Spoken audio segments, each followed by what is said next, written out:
Pioneers with 23 years experience. School of Allied Health Sciences, VMRF DU, WIMS Hospital Campus, Salem, Puducherry and Chennai. வங்கக்கடலில் எதிர்பார்க்கப்பட்ட நேரத்தை விட முன்னதாகவே காற்றழுத்த தாழ்வு பகுதி உருவாகியிருக்கிறது. 36 மணி நேரத்தில் காற்றழுத்த தாழ்வு பகுதி உருவாகும் என்று கணிக்கப்பட்டிருந்தது.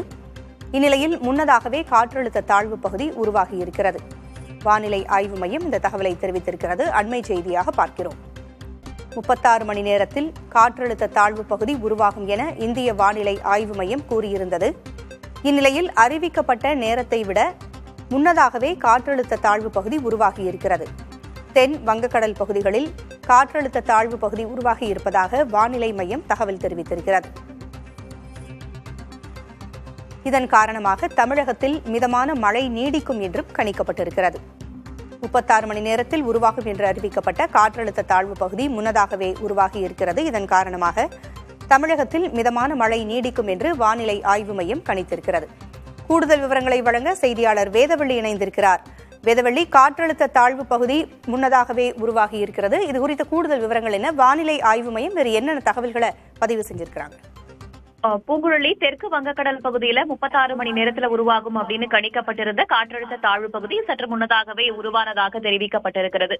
இந்த காற்றழுத்த தாழ்வு பகுதியை பொறுத்தவரையில் இது மேலும் வலுவடைந்து காற்றழுத்த தாழ்வு மண்டலமாகவோ அல்லது புயலாகவோ வலுப்பெறுமா என்பது குறித்த தகவல்கள் எதுவும் தெரிவிக்கப்படவில்லை என்றாலுமே கூட தமிழகத்திற்கு இதனால நேரடியான தாக்கம் ஒரு நவம்பர் டிசம்பர் மாதங்கள்ல நமக்கு நேரடியாக காற்றழுத்த தாழ்வு பகுதி உருவாகி வலுவடைந்து நம்மை நோக்கி வரும் இல்லையா, அந்த மாதிரியான சூழல் இந்த காற்றழுத்த தாழ்வு பகுதியில கிடையாது அப்படின்னு புரிஞ்சுக்கலாம். கடந்த 3 நாட்களாக தமிழகத்துடைய பல்வேறு பகுதிகளிலையும் மிதமான மழையும் ஒரு சில இடங்கள்ல மிக கனமழையும் பெய்திருந்தது நம்ம பார்த்தோம் இல்லையா.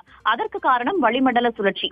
இப்போது இருக்கக்கூடிய வளிமண்டல சுழற்சி காற்றழுத்த தாழ்வு பகுதியாக வலுவடைந்திருக்கிறது. இதனால் தமிழகத்திற்கு நேரடியாக எந்த ஒரு தாக்கமும் கிடையாது அப்படின்றத புரிஞ்சுக்கலாம். இதனால வரும் நாட்கள்ல நமக்கு மிதமான மழை தொடர்வதற்காக வாய்ப்பு இருக்கிறதே தவிர இதனால கனமழையோ மிக கனமழையோ நம்ம வரும் நாட்களை எதிர்பார்க்க முடியாது.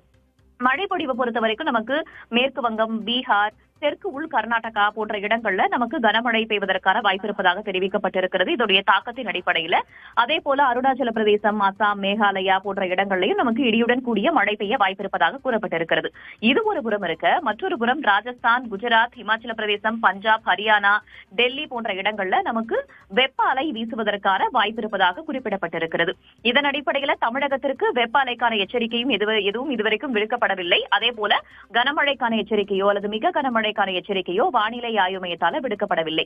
இந்த காற்றழுத்த தாழ்வு பகுதி நமக்கு நேரடியான எந்த ஒரு தாக்கத்தையும் ஏற்படுத்தாது அப்படின்னு புரிஞ்சுக்கலாம். ஆனால் இந்த காற்றழுத்த தாழ்வு பகுதி தெற்கு வங்கக்கடல நிலவு வருவதன் காரணமாக மீனவர்கள் அந்த பகுதிக்கு செல்ல வேண்டாம், தமிழக மீனவர்கள் அந்த பகுதிக்கு செல்ல வேண்டாம் அப்படின்ற எச்சரிக்கை மட்டும்தான் விடுக்கப்பட்டிருக்கிறது. இந்த காற்றழுத்த தாழ்வு பகுதியை பற்றி நாம் கவலைப்பட தேவையில்லை. பூங்குழலி, தகவல்களை வழங்கியமைக்கு நன்றி வேதவள்ளி.